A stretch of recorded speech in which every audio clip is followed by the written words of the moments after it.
Today is Monday, September 16th. We'll tell you about another apparent attempt to assassinate former President Trump, where it happened, how it was stopped, and reaction from Trump himself. And we have an update about the legal status of election betting. Also, a new report calls out failures that may have contributed to the deadliest wildfire in a century.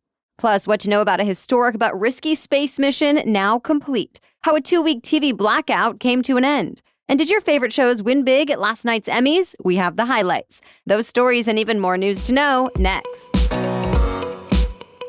Welcome to The Newsworthy. All the day's news in around 10 minutes. Fast, fair, fun, and on the go. I'm Erica Mandy. Thanks so much for being here. You ready? Let's do this. The FBI is now investigating what appears to be another attempt to assassinate former President Donald Trump. The former president is safe. He was not hurt, but a U.S. Secret Service agent opened fire on the gunman. It happened yesterday at Trump's golf club in West Palm Beach, Florida.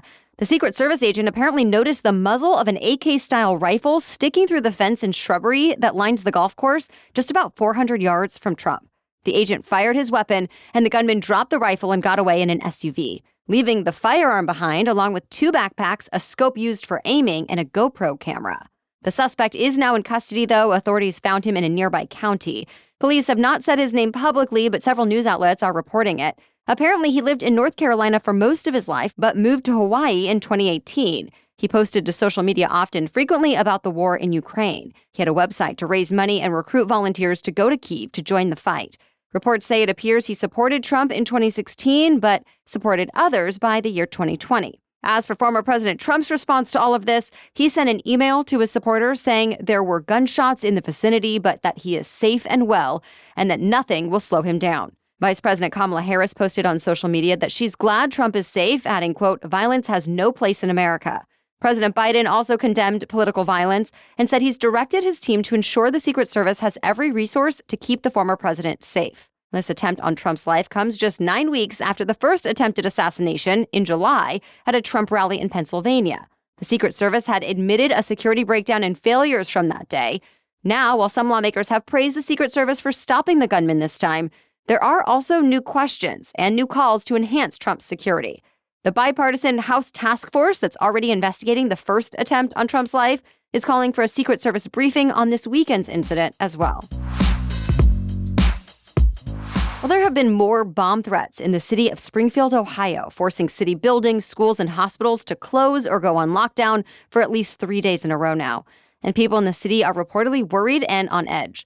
Remember, former President Trump brought up Springfield during last week's debate and mentioned an unfounded rumor that Haitian immigrants there were stealing pets and eating them. And even before the debate, his running mate, Ohio Senator J.D. Vance, and others had been circulating these claims. Springfield's police chief, mayor, and the governor of Ohio, also a Republican, have all said clearly that there are no credible reports of that actually happening. So over the weekend, Senator J.D. Vance condemned the bomb threats happening there, but he also said he heard those claims about people eating pets directly from several constituents. Though he told CNN, the media ignored this issue until he and Trump talked about cat memes, adding, quote, "If I have to create stories so that the American media actually pays attention, that's what I'm going to do." He and former President Trump blamed the Biden-Harris administration's immigration policies for the influx of Haitian migrants moving to the city. The immigrants are in the country legally, but Trump told reporters Friday that he would deport them if elected. Remember, 10 to 20,000 migrants from Haiti have moved into Springfield, Ohio, a town of about 60,000 over the last few years. They've apparently come for jobs and a low cost of living during a labor shortage there.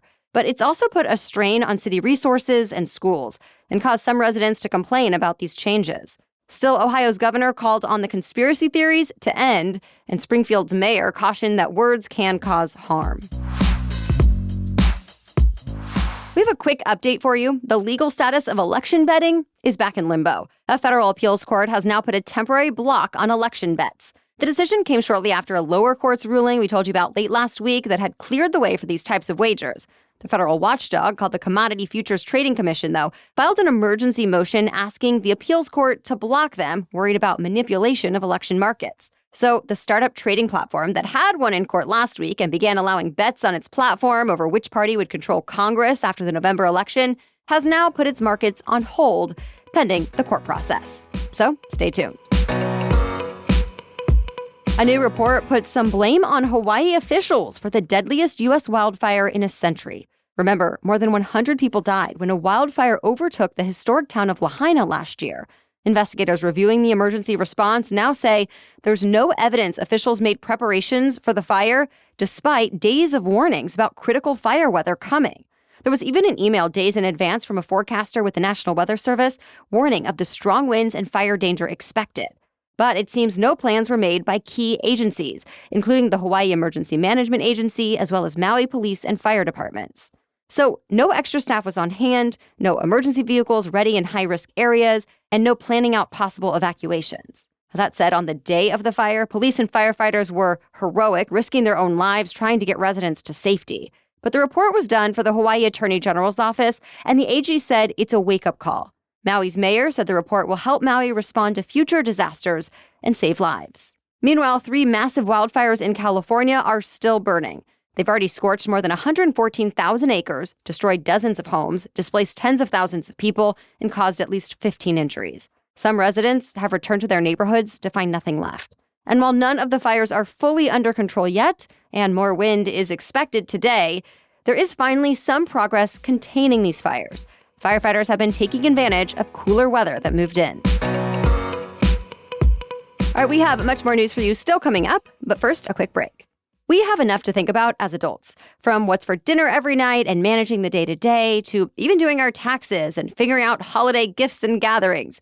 So I welcome anything that will help simplify my to-dos. Thanks to ZocDoc, finding the right doctor and making doctor appointments is so much easier. ZocDoc is a free app and website where you can search and compare high-quality, in-network doctors, choose the right one for your needs, and click to instantly book an appointment. We're talking about in-network appointments with more than 100,000 healthcare providers across every specialty, from mental health to dental health, eye care to skin care, and much more. Plus, ZocDoc appointments happen fast, typically within 24 to 72 hours of booking. You can even score same-day appointments. Whenever I need a new doctor, I check ZocDoc. And this time of year, when it's cold and flu season, healthcare is that much more important. So stop putting off those doctor's appointments and go to ZocDoc.com/newsworthy to find and instantly book a top-rated doctor today. That's ZocDoc.com/newsworthy. ZocDoc.com/newsworthy. Okay, now back to the news. A history-making space mission led by billionaire Jared Isaacman is now complete. And the first spacewalk by privately trained citizens instead of government-employed astronauts was a success. Now all 4 of the crew members have landed back on Earth safely. Remember, this was the Polaris Dawn mission that tested new spacesuits designed by SpaceX. The mission also sent humans higher into space than they've gone since the Apollo program took astronauts to the moon more than 50 years ago. And it made SpaceX engineer Sarah Gillis the first woman ever to fly so far from our planet. This mission was particularly risky, but ultimately the crew did what they set out to do in a jam-packed 5 days: make history, conduct research, and get home safely. Borhead said it's closing the Virginia plant linked to a deadly listeria outbreak in its deli meats, and the company added it's deeply sorry for the impact. In addition to closing the plant, Borhead won't make liverwurst anymore. The company says the root cause of the contamination was its production process for liverwurst at that plant specifically. 9 people have died and 57 have been hospitalized since the outbreak was identified over the summer. That makes it the biggest listeria outbreak since 2011. The plant apparently had several health and safety violations over the previous year. The FDA issued a recall in July, and the plant stopped all operations back then. But now it'll officially shut down. Just in time for another Monday Night Football, Disney and DirecTV have made a deal in what they call a first-of-its-kind collaboration. The agreement brings Disney's channels, including ESPN, back to the pay TV providers, more than 11 million customers. And it gives DirecTV the opportunity to offer not only the typical traditional TV options for sports, family, and entertainment, but also Disney's streaming services like Disney+, Hulu, and ESPN+. But the deal did not happen before a 2-week blackout first. DirecTV did offer its customers a $30 credit. The new agreement came just in time, though, for college football on Saturday, the Emmys last night, and tonight's NFL matchup. TV's biggest night delivered on a promise to celebrate famous shows of the present and the past. So let's start with this year's big winners from last night's Emmy Awards.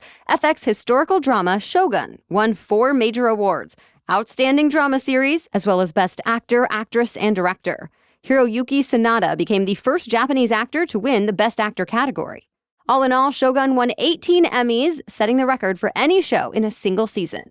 Another FX show also picked up a handful of awards last night. The Bear dominated the comedy category for the most part. And if you've wondered why this pretty intense show is in the comedy category, it's because, well, the producers wanted it to be. The Academy does not enforce any definition of what a comedy is, and some believe it faces less competition in this category. Either way, it was upset by HBO's Hacks for Outstanding Comedy Series. Now to how the Emmys honored the past. There was nostalgia on full display throughout the evening. Henry Winkler and Ron Howard appeared together for a Happy Days reunion to mark the show's 50th anniversary. And several famous Saturday Night Live alums showed up to celebrate the sketch comedy's half-century anniversary as well. Members of the West Wing cast also appeared to mark the 25th anniversary of that show. And the night's hosts, father-son duo Eugene and Dan Levy, ended the evening with another reunion when Schitt's Creek castmates joined them on stage. That's it for the main news, so now it's time for Money Monday, when we talk about one interesting money-related news story. But first, this episode is sponsored by Honeylove. Before I found Honeylove, I just thought if I wanted to wear shapewear, it would have to be uncomfortable. So I would only wear it for special occasions and if I felt like I really needed to. Thanks to Honeylove, the occasion doesn't matter anymore because Honeylove has thought of everything to make shapewear more comfortable, cute, and effective. And same goes with everything else I've gotten from Honeylove, including leggings, tanks, bras, the list goes on.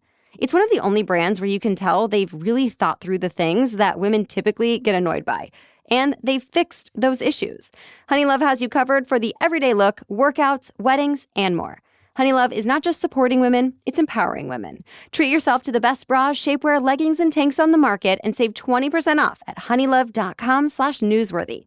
Use our exclusive link to get 20% off honeylove.com/newsworthy to find your perfect fit. After your purchase, they ask you where you heard about them, so please support our show and tell them we sent you. Elevate your comfort, elevate your style with bras and more that empower your lifestyle of flexibility.